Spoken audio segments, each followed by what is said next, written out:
ọkwa n'izi ọ dịrị izi ma ncha. Ọnya ka Celestine ukwu mee ka anyị malụ n'ụbọchị nke taa, maka na ihe anyị na-ekwu maka ya ọ dịrị izi.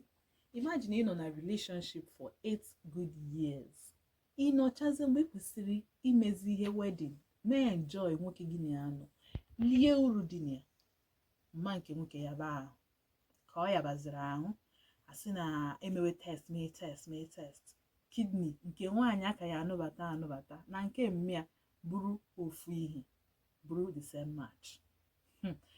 Nke nwaanyị ayọbanụ nke nwaanyị sị ya don't worry, na emecha nnọọ na ya ebunye ya moto, nye ụlọ, nye ha na di ga-eme enjoy. Still nke nwaanyị feel ọkwa na the property bụ her own, o feel nọ na di ya ka ya emenwe enjoy the property. Onye ka a na-eje o anyị mechakwa achọpụtakwa na nke nwaanyị ya bụ nwa ha nwaanyị, nwanne di ya, na kidney ya na nke mami ya machikwa. Mana ịmago na nke nwaanyị ekwetego na ọ ga-eme transfer of kidney, transplant rather, na ọ ga-enye ha nnọọ kidney ya ọkasị na kidney ya dị healthy. Wee na-ajụ, ọ bụrụ na gị ị ga-ekwete, ị ga-ekwelu n'ụdị ihe a? Nke gị dị oke, nke nwa ha nwaanyị dị oke, mana gị nwa na onwe gị bụzi nwaanyị achọ anụbata bụrụ onye nke bụ enyanwa bụ sacrificial lamb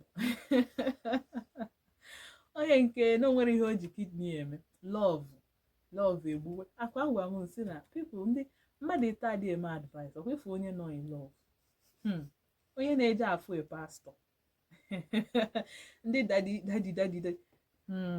nke ịtọ arafu ikwu nke ịtọ nke ka ya dịbe echi, ma kwefu ndị adị love nke ha ka njọ, nwedị ihe ị na-agwa ha na-anụ.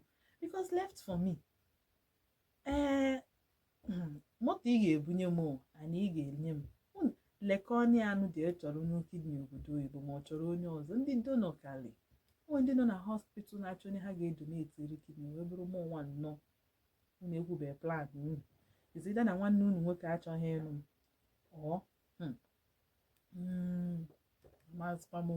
Mana ịma na uche onye adị njọ, maka na ebe ahụ ebe anyị na-akpa nkata ka ụmụ nwanne, ebe a ka anyị na-atụ alo ka ụmụ nwanne, ebe a ka anyị na-etikọ isi ọnụ malụ nke dị mma na nke dị njọ.